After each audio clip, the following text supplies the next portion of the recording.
જય હિન્દ વિદ્યાર્થી મિત્રો, કેમ છો બધા? મજામાં ને? સ્વાગત છે તમારું સમર્પણ એજ્યુકેશન હબ ચેનલની અંદર. હું છું સંદીપ ગોહેલ અને આપણે ફરી પાછા નામાના મૂળ તત્વો સબ્જેક્ટ માટે મળ્યા છીએ, જેની અંદર આપણે ચેપ્ટરના એન્ડ તરફ હવે આગળ વધી રહ્યા છીએ. પારિભાષિક શબ્દો જે ચાલી રહેલા છે એમાં આપણે પાર્ટ 1 ની અંદર ઘણા બધા પારિભાષિક શબ્દો વિશે પરિચય મેળવેલો છે. હવે આગળ એમાં વધીએ છીએ પાર્ટ 2, હિસાબી પારિભાષિક શબ્દો પાર્ટ 2. ઓકે, એ પહેલા હું તમને એક સ્પષ્ટતા કરું છું કે મેં લાસ્ટ વિડીયોની અંદર એવું કીધેલું હતું કે આપણે 38 પારિભાષિક શબ્દો સમજવાના છે. તો તમારામાંથી કોઈને એવું થયું છે કે સર બુકની અંદર તો વધારે છે, તો સર 38 જ કેમ કે છે? તો કહેવાનું એટલું છે કે પારિભાષિક શબ્દો જે છે એમાં અમુક પારિભાષિક શબ્દો એવા છે કે જે વિશેષ મહત્વના છે, કે જે વારે વારે રિપીટ થશે, એટલા માટે મેં તમને એ રીતનો નંબર કીધેલો હતો. બટ એવું આપણે કન્ફ્યુઝનમાં રહેવાની જરૂર નથી. નંબર વિશે આપણે બહુ ઇમ્પોર્ટન્સ નથી, બસ માત્ર એટલું જ જાણવાનું છે કે પારિભાષિક શબ્દો શું છે. ઓકે, તો શરૂઆત કરીએ સમય બગાડ્યા વગર. આપણે શરૂઆત કરીએ છીએ પારિભાષિકની. તો અહીંયા જે શબ્દ આપેલો છે તે છે આવક. આવક એટલે શું? એ તો આપણને ખબર જ છે, ઇન્કમ. તો ઇન્કમ સામાન્ય રીતે આપણે તો કરતા હોય છે, પણ જ્યારે ધંધાની વાત કરે છે તો ધંધાની અંદર આવક કોને કહેવાય? તો આવકનો અર્થ એવો થાય છે કે ધંધાકીય વ્યવહાર દ્વારા જે નાણાકીય આવક મળે છે, એટલે કે જે રીતે નાણું મળે છે, બરાબર, ધંધાની અંદર, તો તે ધંધાની આવક ગણાય છે. તો અહીંયા જે આવક છે એના અલગ અલગ પ્રકાર અહીંયા આપેલા છે. એમાં પહેલો પ્રકાર આપેલો છે મહેસૂલી આવક અને બીજો પ્રકાર છે મૂડી આવક. એટલે ધંધાની અંદર આવક જે થાય છે તે બે પ્રકારની છે, એટલું આપણે યાદ રાખવાનું છે. અને જે આવક છે તે મહેસૂલી આવક અને મૂડી આવક, આ રીતના બે પ્રકાર અહીંયા આપણને જોવા મળે છે. તો એના વિશે આપણે સમજીએ કે ભાઈ મહેસૂલી આવક એટલે શું અને મૂડી આવક એટલે શું. તો એક વાત તમને કીધું કે આ પણ સમયના આધારે જ પાડેલા પ્રકાર છે કે ભાઈ મહેસૂલી આવક એટલે શું એ આપણે સમજીએ. બરાબર, એ પહેલા તમને જે ચિત્ર આપેલું છે એ પણ તમને કંઈક બિઝનેસમેન છે, એ આવક જે છે એને એટલી બધી થતી છે કે એના સ્તર જામી ગયેલું છે અને એના પર આ ભાઈ બેસેલા છે, તમે જોઈ શકો છો. ઓકે, ચાલો આગળ વધીએ. તો જે આવક છે એમાં મેં તમને કીધું કે મહેસૂલી આવક.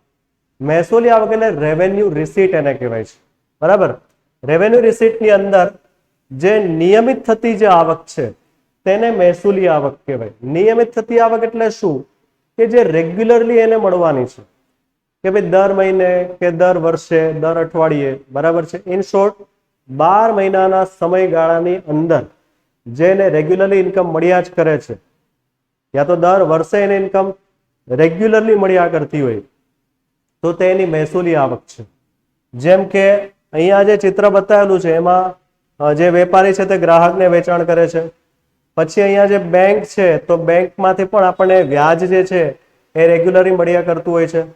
પછી અહીંયા જે ભાડાની ઇન્કમ જે છે, ઇન્કમ ફ્રોમ હાઉસ પ્રોપર્ટી, બરાબર, તો જે ભાડાની ઇન્કમ છે એ પણ આપણને રેગ્યુલરલી મળતી હોય છે. તો આ બધી મહેસૂલી આવક કહેવાય, કે જે નિયમિત રીતે ધંધાને મળતી હોય છે.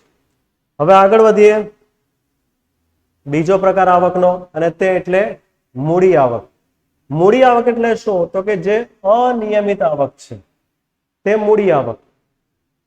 એટલે અનિયમિતનો મતલબ આપણે એવું કહી શકાય કે જે દર વર્ષે પણ નહીં, પણ એક વર્ષ કરતા વધારે સમયના ગાળે, કે જેનો કોઈ ચોક્કસ મુદ્દત નથી, બરાબર, એવી રીતે આપણને મળતી હોય છે. હવે આવી જે આવક છે ને એ સામાન્ય રીતે કોઈ મિલકતના વેચાણમાંથી થતી આવક હોય છે, યા તો તમે કોઈ લોન લો છો, બરાબર છે, લોનના જે પૈસા તમારી પાસે આવ્યા તો એ તમારી એક, જો કે લોન તો એક જવાબદારી થઈ કે, પણ આપણે એક બીજો એક્ઝામ્પલ લઈએ. અહીંયા પણ તમને એક્ઝામ્પલ આપેલું જ છે શેર મૂડીનું, કે શેર મૂડી દ્વારા ધંધાના માલિક પાસે જે પૈસા આવે છે પબ્લિક પાસેથી, બરાબર, એ પણ ધંધાની આવક ગણાય, પણ એ વારે વારે નથી આવવાનું, એટલે આપણે એને અનિયમિત આવક કીધેલું છે.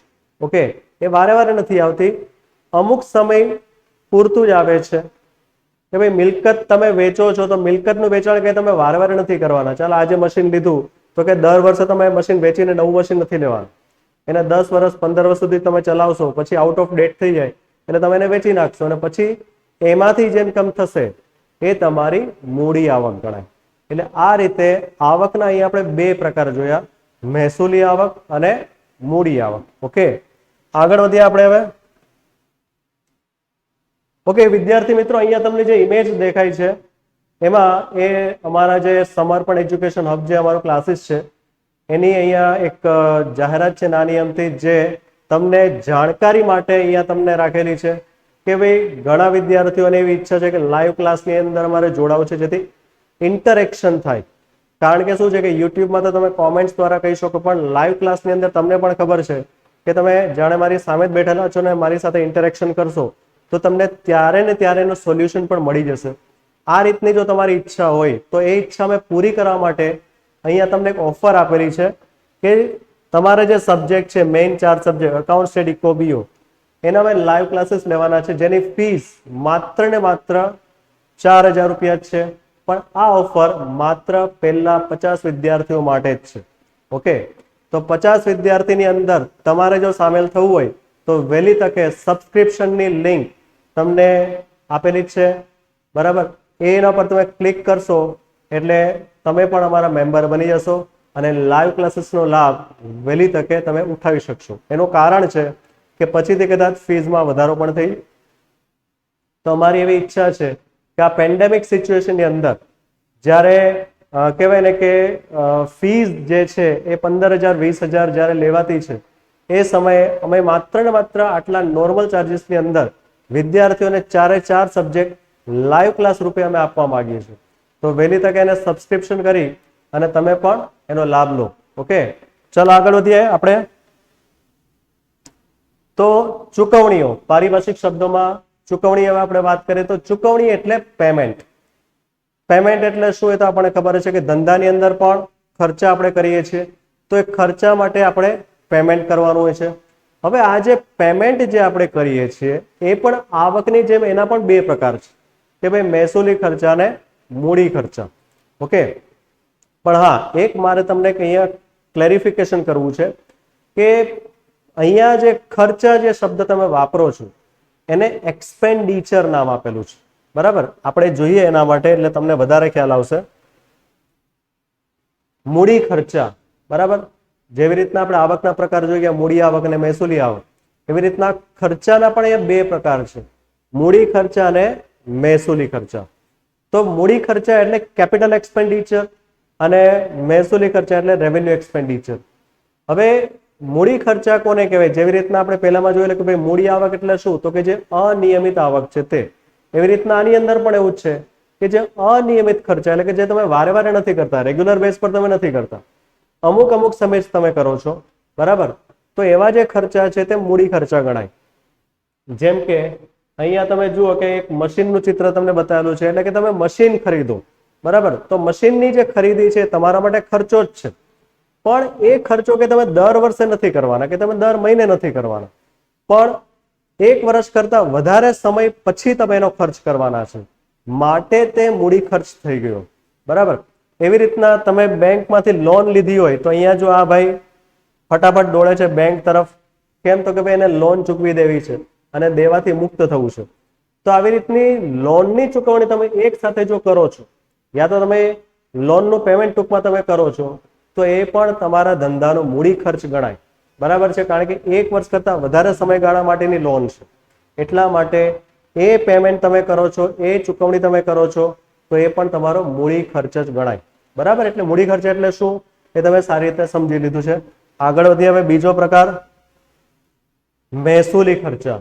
Okay, revenue expenditure.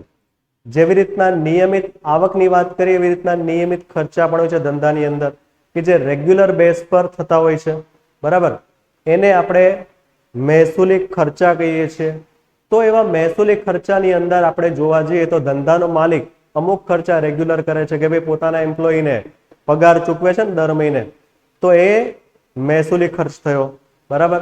એવી રીતના લોન લીધેલું હોય તો લોન પર વ્યાજ દર મહિને ધારો કે હપ્તો આવે છે તો એ જે વ્યાજ જે ચૂકવાય છે ટૂંકમાં એ વ્યાજની રકમ એ મહેસૂલી ખર્ચ કહેવાય. બરાબર. એવી રીતના અહીંયા પણ તમને ઉદાહરણ આપેલું છે પે રેન્ટ. બરાબર છે, ભાડું જે ચૂકવાય છે દર મહિને. ધારો કે ઓફિસ ભાડે રાખેલી છે અને ઓફિસનું ભાડું દર મહિને તમે ચૂકવો છો તો એ મહેસૂલી ખર્ચ છે. ઓકે. પછી અહીંયા એડ લખેલું છે એટલે કે જાહેરાત ખર્ચ. બરાબર. જાહેરાત ખર્ચ ધારો કે કંપની દર વર્ષે કરે છે તો એ દર વર્ષનો જે ખર્ચો છે કંપનીનો એ પણ મહેસૂલી ખર્ચ જ ગણાય છે. ઓકે. આપણે જ્યારે જાહેરાત ખર્ચની વાત કરીશું તો એક ટોપિક અહીંયા આગળ બી આવશે. લગભગ મેં તમને અવાસ્તવિક મિલકતની જે ટોપિક આપણે આગળના વિડીયોમાં જોયેલું હતું એમાં મેં સમજાયેલું જાહેરાત ખર્ચ વિશે કે એને પ્રસારિત મહેસૂલી ખર્ચ પણ કહેવાય છે. તો એ કયા કેસમાં કહેવાય છે એ આપણે ત્યારે જોઈ ગયેલા હતા. ફરી પાછું એમાં પણ આપણે જોઈ લઈશું જ્યારે ટોપિક આવે છે ત્યારે. ઓકે. તો આ થયા મહેસૂલી ખર્ચા. અચ્છા, મહેસૂલી ખર્ચાની એક વિશેષતા શું છે? એક મિનિટ.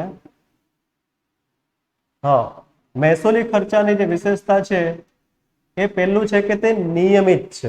ઓકે. અને બીજું કે નફા નુકસાનની ગણતરીના સમયે તમે આને ધ્યાનમાં લો છો. ઓકે. મહેસૂલી આવક અને મહેસૂલી ખર્ચા આ બે ખૂબ જ મહત્વના છે ખર્ચા, કારણ કે તેના પરથી જ તમે નફા નુકસાનની જાણકારી મેળવી શકો છો. બરાબર. એટલે આ આપણા માટે મહત્વનું છે. આગળ વધીએ. પ્રસારિત મહેસૂલી ખર્ચ. પ્રસારિત મહેસૂલી ખર્ચ એટલે કે ડિફર્ડ રેવન્યુ એક્સપેન્ડિચર. અવાસ્તવિક મિલકતો વાળો જે આપણે ટોપિક આગળના વિડીયોમાં જોયેલું છે એમાં મેં તમને આ કીધેલું હતું કે પ્રસારિત મહેસૂલી ખર્ચ પણ એને કહેવાય છે. બરાબર. એટલે અવાસ્તવિક મિલકત કોને કહેવાય એમાં મેં તમને સમજાવેલું હતું કે અહીંયા કંપની જે છે તે એવો ખર્ચ કરે છે કે જેનો લાભ માત્ર એક વર્ષ પૂરતું નહીં પણ એક વર્ષ કરતાં વધારે સમય માટે મળે છે. તેને પ્રસારિત મહેસૂલી ખર્ચ પણ કહેવાય છે અને તેને અવાસ્તવિક મિલકત પણ કહેવાય છે. એટલે એના બે નામ છે પણ છે તો એક જ ખર્ચ. બરાબર. એટલે મેં તમને આમાં કીધેલું હતું કે ભાઈ કંપની ધારો કે કોઈ બહુ મોટા ખર્ચાની જાહેરાત કરે છે, બહુ મોટો ખર્ચો જાહેરાતનો કરે છે કે જેનો લાભ એને એક વર્ષ કરતાં વધારે સમય માટે મળતો છે ધારો કે, તો તે પ્રસારિત મહેસૂલી ખર્ચ કહેવાય છે. એવી રીતના શેર બહાર પાડવાનો ખર્ચ પણ મેં તમને કીધેલું હતું કે કંપની જ્યારે શેર બહાર પાડે છે પબ્લિકને ઇન્વાઇટ કરવા માટે, ઓકે, તો ત્યારે એને કંપનીએ ખર્ચો કરવો પડે છે. તો એ ખર્ચ એકવારનો છે પણ એનો લાભ ઘણા વર્ષો સુધી એને મળવાનું છે, માટે તેને પણ પ્રસારિત મહેસૂલી ખર્ચા જ કહેવાય છે. બરાબર. એટલે આ રીતે આપણે ખર્ચાના પ્રકાર પણ આપણે જોઈ ગયા, આવકના પ્રકાર જોયા, ખર્ચના પ્રકાર જોયા. આગળ વધીએ હવે આપણે ખર્ચ. ઓકે. હવે તમે એમ કહેશો કે સર હજુ તો હમણાં તો આપણે ખર્ચા જોઈ ગયા, ફરી પાછું ખર્ચ આવી ગયો. તો જો ભાઈ પેલા ખર્ચા હતા, આ ખર્ચ છે. ખર્ચા અને ખર્ચ. તમે એમ કહેશો કે સર આ તમે શું બોલો છો, બધું કોમન તો છે, પણ આ અકાઉન્ટન્સી છે, નામું છે ભાઈ. અને નામાની અંદર છે ને એક એક શબ્દ સ્પેશિયલ મિનિંગ ધરાવે છે. ઓકે. સ્પેસિફિક મિનિંગ છે બધાનો.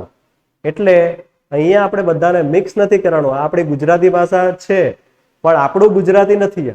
આ પારિભાષિક શબ્દો છે. બરાબર. એટલા માટે એનો મિનિંગ આપણે સમજવો પડે કે ભાઈ આગળ તમે જે જોયું, બરાબર, ફરી પાછો હું તમને પ્રીવિયસમાં લઈ જાઉં છું. અહીંયા જુઓ આ શબ્દ શું છે?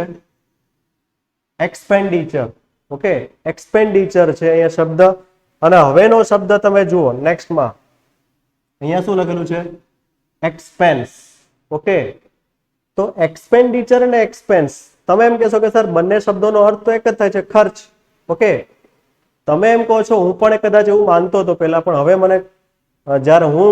મને જ્યારે મારા શિક્ષકે સમજાવ્યું ત્યારે મને ખ્યાલ આવ્યો કે ના ભાઈ, બંને વસ્તુ સેમ નથી પણ અલગ અલગ છે. એટલે હું તમને પણ આ વસ્તુ ક્લિયર કરવા માંગુ છું કે બંને વસ્તુ અલગ છે. બરાબર. ખર્ચ અને ખર્ચા એટલે કે એક્સપેન્ડિચર અને એક્સપેન્સ, આ બંને વસ્તુ અલગ છે. કઈ રીતે તમને એક્ઝામ્પલ આપીને સમજાવું. જો એક્સપેન્સ કોને કહેવાય? તો અહીંયા તમને એનો મિનિંગ આપેલો છે કે જેનો લાભ જે તે હિસાબી વર્ષને જ મળતો હોય. બરાબર છે. એટલે કે જે ખર્ચ જે તે હિસાબી વર્ષને જ લાભ આપે તેને ખર્ચ કહેવાય છે, એક્સપેન્સ કહેવાય છે. હવે તમે એમ કહો કે ભાઈ હિસાબી વર્ષ એટલે શું સાહેબ? બરાબર. એ તો આપણને મગજમાં નથી બેસતું, કારણ કે પહેલી વખત શબ્દ સાંભળેલું છે, બરાબર. તો હિસાબી વર્ષ એટલે શું એ પણ હું તમને સમજાવી દઉં કે સામાન્ય રીતે આપણું કેલેન્ડર વર્ષ હોય છે એ 1 જાન્યુઆરીથી સ્ટાર્ટ થાય છે. ઓકે, 1 જાન્યુઆરીએ સ્ટાર્ટ થાય અને 31 ડિસેમ્બરે પૂરું થાય. ઓકે, આ આપણું કેલેન્ડર વર્ષ છે. પણ જે બિઝનેસ હોય છે ને, બિઝનેસ, એનું પણ એક કેલેન્ડર વર્ષ હોય છે. એનું કેલેન્ડર વર્ષ 1 એપ્રિલે ચાલુ થાય. ઓકે, 1 એપ્રિલે ચાલુ થાય છે અને 31 માર્ચે પૂરું થાય છે. ઓકે, યાદ રાખજો, બિઝનેસની અંદર કેલેન્ડર વર્ષ 1 એપ્રિલે સ્ટાર્ટ થાય અને 31 માર્ચે પૂરું થાય છે. દર વર્ષે જે હિસાબો લખાય છે, બરાબર, એનો જે નફા નુકસાનની જે ગણતરી થાય છે ને, આપણે આગળ વાત કરી કે નફાની જાણકારી મેળવે છે ને, આમ કરે છે ને તેમ કરે, એ બધું ક્યારે કરે છે એ પણ જાણવા જેવી બાબત છે કે એ વર્ષના અંતમાં થાય છે. કારણ કે આખું વર્ષ તો મહેનત કરી, જેવી રીતના આપણે પણ આખું વર્ષ મહેનત કરીને છેલ્લે આપણું રિઝલ્ટ શું આવે કે આપણે છેલ્લે માર્ચ, એપ્રિલ, મે આ કોઈ પણ એક મહિનામાં રિઝલ્ટ આવી જાય ત્યારે ખબર પડી જાય કે નહીં. એવી રીતના બિઝનેસમેન આખું વર્ષ મહેનત કરી, બરાબર, સારામાં સારી મહેનત કરીને ઇન્કમ કરી, તો છેલ્લે એને રિઝલ્ટ જાણવું છે. તો એ રિઝલ્ટ એને ક્યારે જોવા મળે છે? આ દિવસે 31 માર્ચ.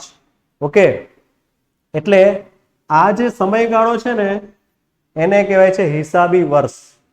1 એપ્રિલથી શરૂ થાય અને 31 માર્ચે પૂરું થાય.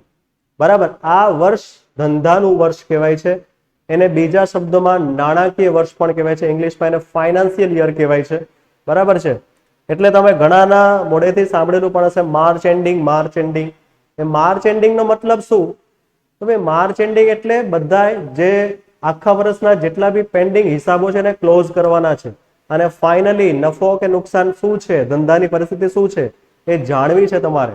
બરાબર, એટલા માટે તમે આ બધી મથામણ કરો છો. અને માર્ચ એન્ડિંગ એટલે કે તે દિવસે બધું જ તમને ફાઇનલી રિઝલ્ટ મળે છે અને તમને ખબર પડે છે કે એક્ઝેક્ટલી તમારા ધંધામાં શું થયેલું છે. બરાબર, નફો કે નુકસાન એ તમને આ દિવસે યા તો એના થોડાક દિવસની અંદર તમને, કારણ કે ગણતરી થોડીક લાંબી હોય તો વાર પણ લાગે, અમુક દિવસે એપ્રિલના પણ નીકળી જાય, પણ ટૂંકમાં માર્ચ એન્ડિંગ એટલે વર્ષનો છેલ્લો દિવસ ગણાય. 1 એપ્રિલથી નવા હિસાબો શરૂ થાય છે. બરાબર છે. જેવી રીતના આપણું નવું વર્ષ હોય કે ને દિવાળી પછી, બસ એવી રીતના ધંધાનું નવું વર્ષ એટલે 1 એપ્રિલ. ઓકે, એટલે આ રીતે નાણાકીય વર્ષ જે છે એ 1 એપ્રિલથી શરૂ થાય છે અને 31 માર્ચે પૂરું થાય. એને હિસાબી વર્ષ પણ કહેવાય. તો ખર્ચ કોને કહેવાય છે? જે માત્ર ને માત્ર જે તે હિસાબી વર્ષને જ લાભ આપે છે. જેમ કે હું તમને એક્ઝામ્પલ આપું, 1 એપ્રિલ 2020 બરાબર થી શરૂ કરીને 31 માર્ચ 2021. ઓકે, આ એક વર્ષ ગણાય. તો આ એક વર્ષની અંદર ધંધામાં તમે કોઈ પણ ખર્ચા જે કરેલા હોય ને, તો એનો લાભ તમને આ વર્ષ પૂરતો જ મળેલો છે.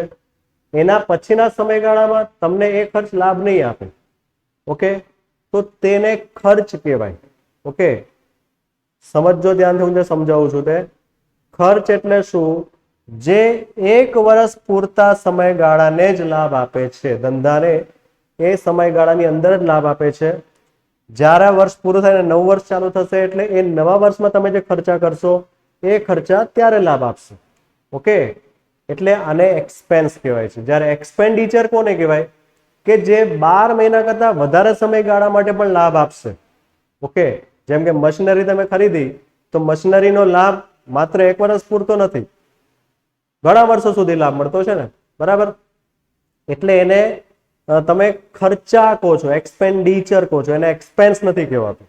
ઓકે, જાહેરાતનો જે ખર્ચ છે પણ એક્સપેન્ડિચર છે. કેમ તો કે ભાઈ એનો સમયગાળો લાંબો હોઈ શકે છે, એનો લાભ તમને એક વર્ષ કરતા વધારે સમય માટે મળી શકે છે, એટલે એને એક્સપેન્ડિચર કહેવાય. જ્યારે એક્સપેન્સ એટલે શું? તો કે જેનો લાભ માત્ર એક વર્ષ પૂરતો જ મળે છે. એટલે પછી પણ મળે છે, પણ પછી તમે બીજા વર્ષે બી એવા ખર્ચા વારે વારે કરો છો. દર વર્ષે તમે એવા ખર્ચા કરો છો. હવે તમને એવું થતું હશે કે સર એવા કયા ખર્ચા છે, અમને મગજમાં તો બેસતું નથી, જરાક એક્ઝામ્પલ આપીને સમજાવો. તો સમજાવી દો ચાલો. કે તમે તમારા કર્મચારીને પગાર આપો કે નહીં, બરાબર, તે પગાર જે છે એ ખર્ચ કહેવાય. કારણ કે તમે દર મહિને આપો છો. તો 12 મહિના સુધી તમારા કર્મચારીએ કામ કર્યું તો 12 મહિનાનો તમે પગાર એને આપ્યો કે નહીં, અને એના બદલામાં એને તમને લાભ આપ્યો કે નહીં, તો એને ખર્ચ કહેવાય. ઓકે, તો તમે એમ કહેશો કે સર આ તો મહેસૂલી ખર્ચામાં તો આવી ગયું. Yes, exactly right. એ મહેસૂલી ખર્ચા પણ ગણાય અને એને ખર્ચ પણ કહેવાય.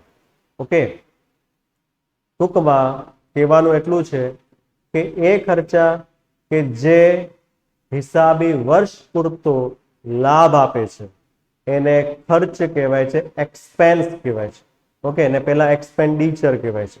ઓકે, બહુ કન્ફ્યુઝનમાં ન જઈએ, બસ મેં જે સમજાવેલું છે ખાલી યાદ રાખશો તો પૂરતું છે. આગળ વધીએ આપણે. ઉપજ, જેવી રીતના આપણે ખર્ચની વાત કરી એવી રીતના જ અહીંયા ઉપજની વાત છે કે ઉપજ એટલે શું, તો કે જે તે હિસાબી વર્ષને લાભ આપે તે એટલે ઉપજ. બરાબર છે.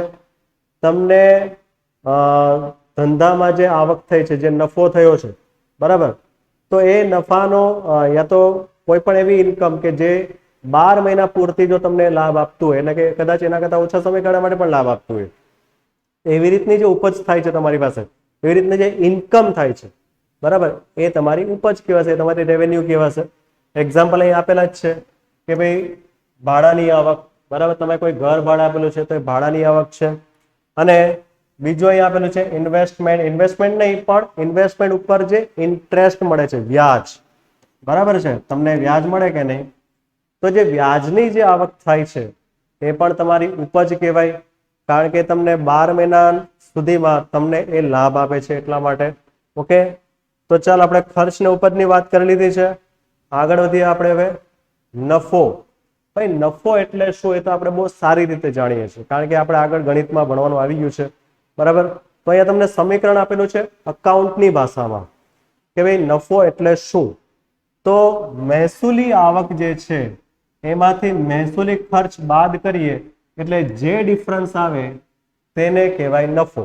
બરાબર, મેં તમને આગળ જ કીધું કે મહેસૂલી આવક અને મહેસૂલી ખર્ચ આપણા માટે ખૂબ જ મહત્વના છે, કારણ કે તેના પરથી જ આપણને ખબર પડે છે કે આપણા ધંધામાં શું પરિસ્થિતિ છે, નફો છે કે નુકસાન. ઓકે, આપણે ત્યારે ખબર પડી જાય છે. તો અહીંયા આપણે નફાની વાત કરી, પ્રોફિટ. ઓકે, આગળ વધીએ. નુકસાન. નુકસાન એટલે શું, તો ઊંધું, બસ સમીકરણ ઊંધું ઉલટો કરી નાખો. મહેસૂલી ખર્ચા વધારે હોય તો મહેસૂલી ખર્ચામાંથી મહેસૂલી આવક માઇનસ કરી નાખો. ઓકે, એટલે જે ડિફરન્સ આવે તેને નુકસાન કહેવાય. સીધી વાત છે. અને ઇંગ્લિશમાં એને લોસ કહીએ છીએ. બરાબર છે. અચ્છા, એક વાત તમને મારે કહેવાની રહી ગઈ. વેઇટ અ મિનિટ. હા, આ જે ઇમેજ તમને દેખાય છે ને, એ ઇમેજમાં તમને એનો જે શેડો અહીંયા તમને જોવા મળે છે, એમાં લોસ લખેલું દેખાય. બરાબર, LOSS. આ તો પ્રોફિટ છે, પણ આ લોસ, એનો મતલબ શું, તો કે ભાઈ પ્રોફિટમાં જ લોસ સમાયેલો છે. ઓકે, એટલે કે એનો મતલબ એવો થાય છે કે નામાની ભાષામાં લોસ શબ્દ કંઈ અલગ નથી, નેગેટિવ પ્રોફિટ. બરાબર છે, નેગેટિવ પ્રોફિટ એટલે લોસ કહેવાય છે. બાકી લોસ નામનો શબ્દ ખરેખર અકાઉન્ટમાં છે જ નહીં.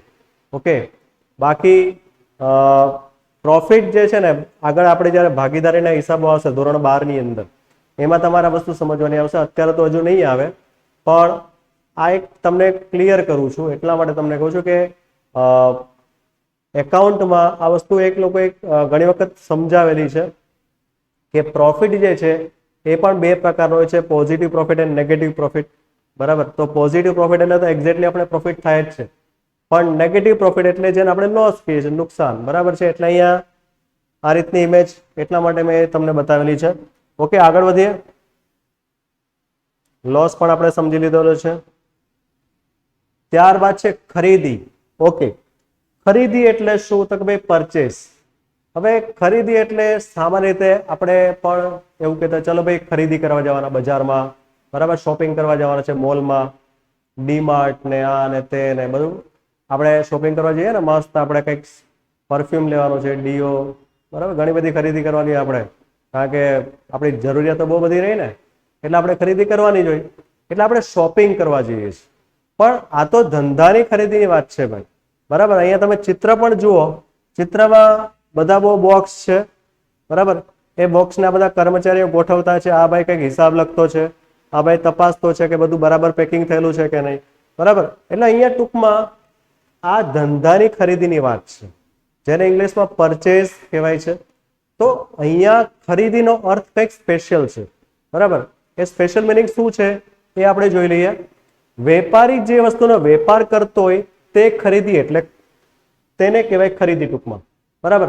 વેપારી જે વસ્તુનો વેપાર કરે તે ખરીદી. ઓકે. તો પછી હું એમ કહું કે ચલો ભાઈ મોબાઈલની દુકાન છે ધારો કે તમારી, બરાબર છે, તમે એક બિઝનેસમેન છો, તમે મોબાઈલ શોપ ખોલેલી છે. હવે એ મોબાઈલ શોપની અંદર માની લો કે તમે સ્ટેશનરી ખરીદી.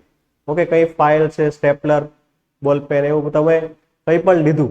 ઓકે, તો એને તમે ખરીદી કહેશો કે શું કહેશો? તો આટલું યાદ રાખો કે જેનો તમે વેપાર કરો છો, જે વસ્તુ તમે વેચો છો, એ વસ્તુ જો તમે ખરીદતા હોય તો જ એને ખરીદી કહેવાશે. એના સિવાયની વસ્તુ જો તમે ખરીદતા હોય ને તો એને ખરીદી નથી કહેવાતું, એને ખર્ચ કહેવાય છે. એને ધંધાનો શું કહેવાય? ખર્ચ કહેવાય. ઓકે, તો આ યાદ રાખજો વિદ્યાર્થી મિત્રો કે ધંધાની ભાષામાં ખરીદી એટલે શું? તો કે જે વસ્તુનો તમે વેપાર કરો છો એ વસ્તુની જો તમે ખરીદી કરતા હોય તો તે ખરીદી છે. ઓકે, પણ જો તમે મોબાઈલ શોપ ખોલેલી છે અને તમે સ્ટેશનરી ખરીદો છો તો સ્ટેશનરી એ ખરીદી નથી, સ્ટેશનરી તમારો ખર્ચ ગણાય છે. ઓકે, એવી રીતના સ્ટેશનરીની દુકાનવાળો છે અને સ્ટેશનરીની દુકાનવાળો જો બુક ખરીદે છે, ધારો કે નવનીત પબ્લિકેશન પાસેથી બુક ખરીદે છે અને પછી એ બુક એ પોતાના કસ્ટમરને વેચતો હોય તો તેને ખરીદી કહેવાશે. કારણ કે તેનો બિઝનેસ જ છે પુસ્તકો વેચવાનો, બરાબર. તેનો બિઝનેસ સ્ટેશનરીનો છે અને તે સ્ટેશનરીની જ ખરીદી કરે છે ડીલર પાસેથી, એટલા માટે તેને ખરીદી કહેવાશે. પણ જો તે વ્યક્તિ મોબાઈલ ખરીદતો હોય બિઝનેસ માટે તો તેને ખરીદી નહીં કહેવાય, તેને ખર્ચ કહેવાશે ધંધા. ઓકે, એટલે આ તમારે યાદ રાખવાનું છે ખરીદીનો અર્થ. ઓકે, ટૂંકમાં માલની ખરીદી કરતો હોય ને તો તે ખરીદી કહેવાશે, પરચેસ. ઓકે, ચાલો આગળ વધીએ. હા, ખરીદી પછી આવે છે વેચાણ.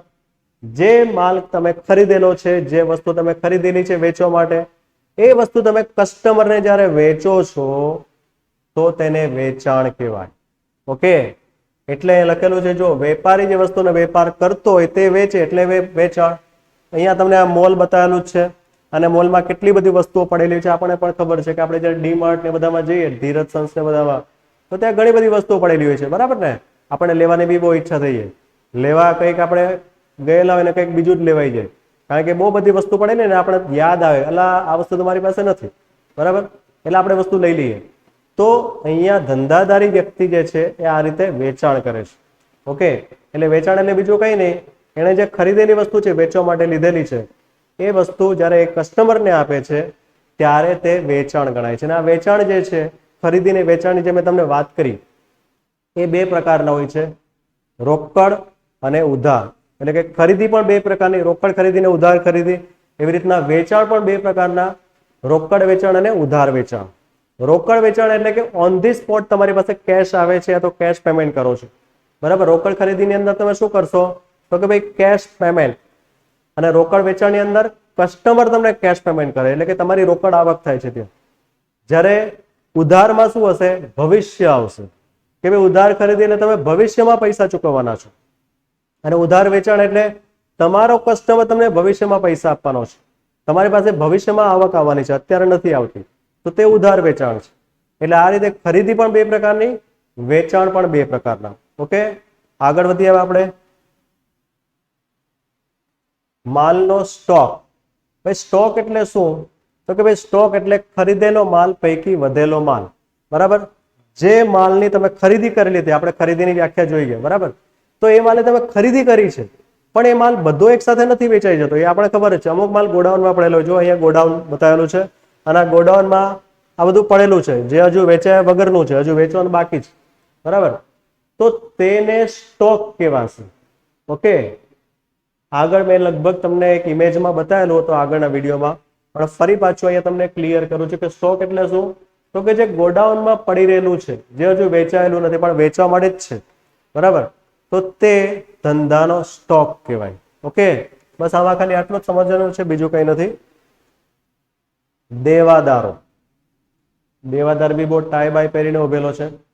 ભાઈ દેવાદાર એટલે શું? તો કે જેને તમે ઉધારથી માલ વેચેલો છે, બરાબર, જેની પાસેથી તમારે ભવિષ્યમાં પૈસા લેવાના છે, તો તે વ્યક્તિ તમારો દેવાદાર ગણાય. હા, એવી રીતના આપણે ધારે કે લોન લીધેલી હોય ને બેંક પાસેથી, તો આપણે પણ બેંકના દેવાદાર જ ગણાય. બરાબર છે, કારણ કે આપણે એને લોન ચૂકવવાની છે ભવિષ્યની અંદર. બરાબર, એટલે જ્યાં સુધી આપણે લોન ચૂકવી દેતા નથી ત્યાં સુધી આપણે પણ બેંકના દેવાદાર જ છીએ. ઓકે, તો આ થયા દેવાદારની વાત, કે જેમાં આપણે કસ્ટમર પાસેથી પૈસા લેવાના હોય, જો આપણે એને ઉધારમાં માલ વેચેલો હોય. બરાબર છે, આગળ વધીએ. લેણી હુંડી, બિલ્સ રિસીવેબલ. ઓકે, આ શબ્દ આપણા માટે નવો છે, કારણ કે આ શબ્દ અત્યાર સુધી આપણે સાંભળેલો નથી. દેવાદાર શબ્દ, લેણદાર શબ્દ, આ બધું તો આપણે આગળ સમજી ગયેલા છે, એટલે આપણે ચાલો સમજાઈ ગયેલું.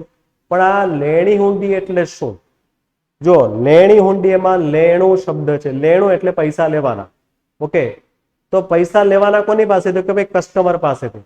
ઓકે, હવે અત્યારના આધુનિક સમયની જો વાત કરીએ, તો આધુનિક સમયમાં તો શું છે કે ચેક સિસ્ટમ આવી ગઈ છે, કે ભાઈ કોઈની પાસેથી પેમેન્ટ લેવું હોય તો આપણે ચેક લઈ લઈએ. ભાઈ તું ચેક આપને, અત્યારે તારે જ્યારે બી પેમેન્ટ આપવું હોય ને એની એક તારીખ લખી દે ચેક ઉપર, હું એ ચેક એ તારીખે નાખી દેવા. બરાબર છે, અથવા તો આપણે કોઈને પેમેન્ટ કરવું હોય ને તો એ પણ આપણે ચેકથી કરીએ છીએ. ઇન શોર્ટ, અત્યારે તો ચેક સિસ્ટમ છે, પણ પહેલાના સમયમાં આવી રીતની ચેક સિસ્ટમ જ્યારે અસ્તિત્વમાં ન હતી ત્યારે શું ચાલતું હતું? તો ત્યારે આ પદ્ધતિ ચાલતી હતી. બરાબર છે, હુંડી પદ્ધતિ કહેવાય છે ને. હુંડી એટલે શું? તો એની તમને એક સ્પષ્ટતા કરી દઉં છું કે હુંડી કોને કહેવાય. જો અહીંયા તમને એની વ્યાખ્યા સમજાવો કે ભાઈ અહીંયા છે ને બે પક્ષકાર હોય, એક ખરીદનાર અને બીજો વેચનાર. ઓકે, ખરીદનાર જે છે એનું આપણે એક નામ લખી દઈએ, રાહુલભાઈ. ઓકે, અને વેચનારનું આપણે નામ લખી દઈએ મહેશભાઈ. હવે રાહુલભાઈ જે છે ને એ મહેશભાઈને 5,000 રૂપિયાનું ઉધાર વેચાણ કરે છે. સમજો ધ્યાનથી, ખરીદનાર જે વ્યક્તિ છે રાહુલ, એ વેચનારને 5,000 રૂપિયાનું ઉધાર વેચાણ કરે છે. હવે આ વ્યક્તિ જે છે ને એ આ વ્યક્તિને હુંડી લખે.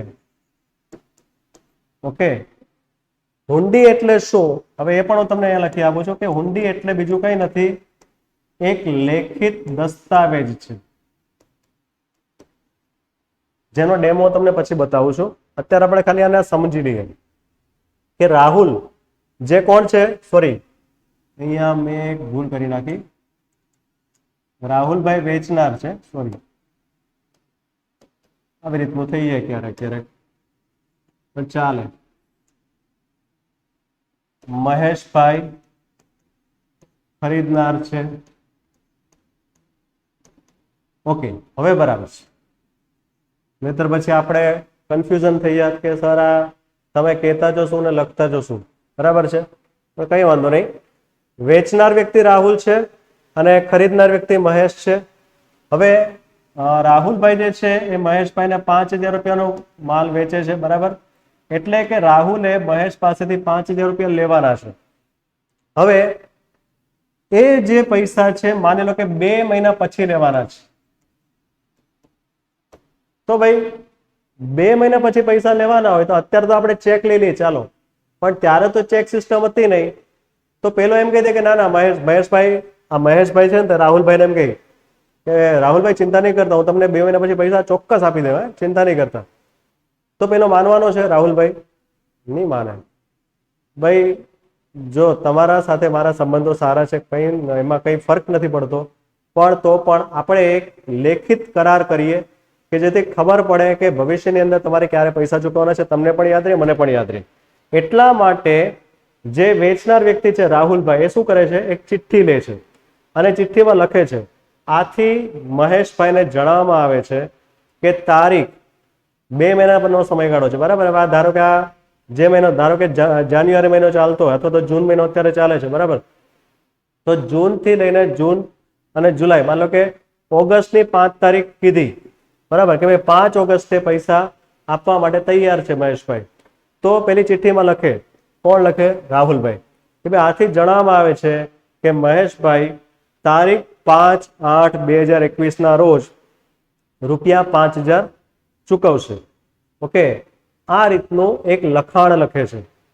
હવે આ ચિઠ્ઠી જે છે, જે લખે છે ને, એને હુંડી ન કહેવાય. એ હુંડી ક્યારે બનશે એવું તમને આગળ વધારું છું આ ઉદાહરણને. હવે આ ચિઠ્ઠી રાહુલભાઈ મહેશભાઈ પાસે લઈને જાય છે અને મહેશભાઈને એમ કહે છે કે જો ભાઈ આ તમારી ચિઠ્ઠી છે, એકવાર વાંચી લો અને પછી એમાં સાઈન કરી દો, બરાબર. એટલે મહેશભાઈ જે છે, જેને પૈસા ચૂકવવાના છે, ચિઠ્ઠી વાંચે, હા ભાઈ આથી જણાવવામાં આવે છે કે મહેશભાઈ 5/8/2021 ના રોજ 5000 રૂપિયા ચૂકવી દેશે. Okay, whatever. તો અહીંયા મહેશભાઈ જે છે ને વાંચે છે. હવે મહેશભાઈને લાગે કે ના બધું બરાબર છે, મેં જે તારીખ આપેલી એ જ તારીખ લખેલી છે. તો મહેશભાઈ શું કરશે? સાઈન કરી દેશે. ઓકે, ડન, બરાબર છે, આવું કહી દેશે. એટલે ત્યારે એ ચિઠ્ઠી માત્ર કાગળ નથી રહેતું, એક શું બની જાય છે? એ દસ્તાવેજ બની જાય છે, મહત્વનો દસ્તાવેજ, જેને કહેવાય છે હુંડી. ઓકે, શું કહેવાય છે એને? હુંડી. અને ઇંગ્લિશમાં એને કહેવાય છે રિસીવેબલ. ઓકે, બિલ્સ રિસીવેબલ અથવા બિલ ઓફ એક્સચેન્જ એને કહેવાય છે. ઓકે, એટલે અહીંયા એ દસ્તાવેજ ક્યારે બને છે? ફરી પાછું રિપીટ કરું છું.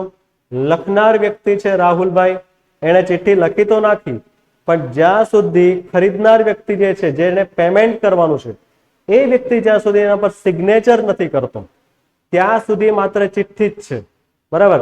જ્યારે સિગ્નેચર કરે છે ત્યારે એ ચિઠ્ઠી જે છે ને દસ્તાવેજ બની જાય છે, ત્યારે ખરેખર હુંડી બને છે, બરાબર. એટલે અહીંયા આપણે શું સમજવાનું છે કે રાહુલભાઈ જે છે ને એને પૈસા લેવાના છે, એટલે એના માટે શું થઈ ગયું? લેણું. ઓકે, એને પૈસા લેવાના છે એટલે લેણું થઈ ગયું. જો અહીંયા છે ને આમાં હું શું કરવા માંગુ છું તમને ખબર છે? અહીંયા હું તમને 4 શબ્દો એક સાથે સમજાવું છું, એટલે તમને બહુ ટાઈમ નહીં જાય અને તમને એક જ એક્ઝામ્પલની અંદર બધું જ સમજાય છે. 4 પારિભાષિક શબ્દો તમને એક સાથે સમજાવું છું આ એક્ઝામ્પલ પરથી, એટલે ખાસ ધ્યાન રાખીને સમજજો, બરાબર. તો રાહુલભાઈ જે છે ને એને પૈસા લેવાના છે એટલે એના માટે લેણું છે. મહેશભાઈ જે છે એને પૈસા દેવાના છે એટલે એને કહેવાય દેવું, બરાબર છે. એને પૈસા દેવાના છે એટલે એના માટે શું છે? દેવું છે. આ ભાઈ પૈસા લેવાના છે એટલે લેણું છે. તો રાહુલભાઈ જ્યારે હુંડી લખે ત્યારે એને કહેવાય લેણી હુંડી, બરાબર. લેણા માટે લખેલી હુંડી એટલે શું કહેવાય? એને લેણી હુંડી. ઓકે, અને જ્યારે મહેશભાઈ એના પર સાઈન કરે ને તો મહેશભાઈ પાસે પણ એક કોપી રહે છે ચિઠ્ઠીની, બરાબર. એક કોપી વેચનાર પાસે, એક કોપી ખરીદનાર પાસે રહી, બરાબર. તો ખરીદનાર પાસે જો કોપી રહી ને એને આ દેવા શબ્દ પરથી એને કહેવાય છે દેવી હુંડી, રાઈટ. તો આ રીતે હુંડી 2 પ્રકારની હોય છે, લેણી હુંડી અને દેવી હુંડી, બરાબર છે. રાહુલભાઈ પૈસા લેવાના છે, લેણું છે. લેણા માટે હુંડી લખે છે એટલે એને લેણી હુંડી કીધી, બરાબર. અને મહેશભાઈ પૈસા દેવાના છે, દેવા માટે એની જે હુંડી જે છે એની પાસે જે કોપી છે એ કોપીને કહેવાશે દેવી હુંડી. ઓકે, તો આ રીતે ચિઠ્ઠી તો એમ જોવા જઈએ તો સેમ જ છે, પણ એના 2 નામ થઈ ગયા, 2 પક્ષકાર પ્રમાણે. આ 2 પક્ષકાર થઈ ગયા, રાહુલ ને મહેશભાઈ, બરાબર છે. આ રાહુલભાઈ જે છે એના વડે લેણી હુંડી કહેવાશે અને મહેશભાઈ છે એના માટે શું કહેવાશે? દેવી હુંડી કહેવાશે. ઓકે, હવે અહીંયા જે 2 પક્ષકારની વાત કરું છું ને એ 2 પક્ષકાર પણ ખરેખર હુંડીની ભાષામાં આપણે યાદ રાખવાના છે. રાહુલભાઈ જે છે ને એને શું કહેવાય ખબર છે? એ હુંડી લખનાર કહેવાય. હંમેશા યાદ રાખજો, હુંડી કોણ લખે? જેણે પૈસા લેવાના છે, બરાબર છે. જેને ભરોસો નથી પેલા કસ્ટમર ઉપર કે હારો પૈસા આપશે કે નહીં આપે, એટલે ચાલ એના પર બિલ લખવા દે, બરાબર. તો મને કંઈક આમ વિશ્વાસ થશે, હાશ થશે કે ચાલ ભાઈ હવે મારા પૈસા સેફ, બરાબર છે. એટલે હંમેશા વેચનાર છે ને એ ચિઠ્ઠી લખે, હુંડી એ લખે છે વેચનાર, બરાબર છે. એટલે વેચનાર હંમેશા હુંડી લખનાર છે. આ પહેલો પક્ષકાર. અને બીજો પક્ષકાર એટલે મહેશભાઈ, પણ એ મહેશભાઈને મહેશભાઈ નથી કહેવાતા, અહીંયા કહેવાશે હુંડી સ્વીકારનાર. ઓકે, તો આ બે પક્ષકાર તમારે યાદ રાખવાના છે. હુંડી લખનાર કોણ? તો કે ભાઈ જે વેચાણ કરતા છે રાહુલભાઈ, તે હુંડી લખનાર. બરાબર છે, એ ચિઠ્ઠી લખે છે એટલે એને હુંડી લખનાર એક પક્ષકાર. અને બીજો વ્યક્તિ જે સામેવાળો જે છે, જેને પૈસા ચૂકવવાના છે, ગ્રાહક જે વ્યક્તિ છે તે મહેશભાઈ. બરાબર, એ મહેશભાઈને શું કહેવાશે? હુંડી સ્વીકારનાર. ઓકે, તો આ રીતના બે પક્ષકાર છે. તો ફરી પાછું ફટાફટ રિવિઝન કરી દઉં છું કે હુંડી કોને કહેવાય છે? વેચનાર વ્યક્તિ ખરીદનાર પાસેથી પૈસા લેવાના છે, એટલે વેચનાર વ્યક્તિ ચિઠ્ઠી લખે છે અને ખરીદનાર વ્યક્તિ જે છે એના પર સિગ્નેચર કરે છે, ત્યારે એ હુંડી જે છે, ત્યારે જે ચિઠ્ઠી છે એ દસ્તાવેજ બની જાય છે અને એ દસ્તાવેજને હુંડી કહેવાય છે. પણ એ હુંડીના બે નામ છે. એ બે નામ કઈ રીતે છે? તો કે ભાઈ જે વેચનાર છે તેના પક્ષે આપણે જોઈએ તો એને લેણી હુંડી કહેવાય છે, કારણ કે એને પૈસા લેવાના છે, લેણું છે એટલે લેણી હુંડી. જ્યારે ખરીદનારના પક્ષે આપણે જોઈએ તો એને પૈસા દેવાના છે, એટલે દેવાના છે એટલે એના માટે શું કહેવાશે? દેવી હુંડી. બરાબર, લેણું તો લેણી હુંડી, દેવું તો દેવ હુંડી. ઓકે, બીજી વાત તમને કહી દઉં, આની સાથે બે વ્યક્તિઓ ખાસ જોડાયેલા છે. બરાબર, કે ભાઈ જયારે લેણી હુંડીની વાત આવે ને ત્યારે એની સાથે દેવાદારો આવે. ઓકે, એક મિનિટ, અહીંયા હું લખી રાખું છું દેવાદાર. બરાબર, જ્યારે લેણી હુંડીની વાત આવે ત્યારે શેમાંથી ઉદ્ભવે છે? તો કે ભાઈ દેવાદારોમાંથી ઉદ્ભવે છે. દેવાદારો હોય તો લેણી હુંડી આવે ને. જો દેવાદારો જ ન હોય તો લેણી હુંડી ક્યાંથી આવવાની? ઓકે, એટલે હંમેશા યાદ રાખજો કે લેણી હુંડી એ શેમાંથી ઉદ્ભવે છે? દેવાદારમાંથી. ઓકે, એવી રીતના જ દેવી હુંડી શેમાંથી ઉદ્ભવે છે? કે ભાઈ લેણદારોમાંથી. સીધી તો વાત છે. તમારે કોઈને પૈસા ચૂકવવાના છે તો તમારી પાસે દેવી હુંડી હશે ને. તમારે કોઈને પૈસા જ નહીં ચૂકવવાના હોય તો તમારી પાસે દેવી હુંડી કેવી રીતના હોવાની? ઓકે, એટલે એવું કહેવાય કે દેવી હુંડી શેમાંથી ઉદ્ભવે છે? તો કે લેણદારોમાંથી. અને લેણી હુંડી શેમાંથી ઉદ્ભવે છે? તો કે ભાઈ દેવાદારોમાંથી. ઓકે, તો આ રીતે આપણે ચાર પારિભાષિક શબ્દો એક સાથે સમજી લીધેલા છે. બરાબર, આને કહેવાય સમયનો બચાવ. બરાબર, અને એક જ એક્ઝામ્પલમાં આપણે એક કાંકરે ઘણા બધા શિકાર કરી નાખ્યા છે એવું કહી તો ચાલે. ઓકે, એટલે આપણે અહીંયા ચાર શબ્દોને એક સાથે એક જ એક્ઝામ્પલમાં સમજી લીધેલા છે. ઓકે, હજુ પણ તમને ડાઉટ હોય તો એકવાર રિપીટ કરી લેજો વિડીયો, એટલે તમને ફરી પાછો ખ્યાલ આવી જશે કે ખરેખર આ જે ચાર પારિભાષિક શબ્દોનો અર્થ શું છે. બરાબર, આપણે ચાર પારિભાષિક શબ્દો કયા કયા જોયા? નંબર 1 લેણી હુંડી, બીજું દેવાદારો, ત્રીજું લેણદારો અને ચોથું દેવી હુંડી. ઓકે, હવે એના ફોટોગ્રાફ પણ તમને બતાવી દો એટલે તમને વધારે ખ્યાલ આવશે.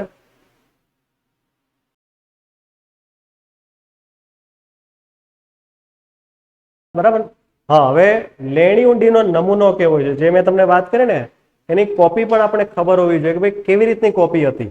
તો અહીંયા જે જુઓ તમને એક કોપી અહીંયા બતાવેલી છે.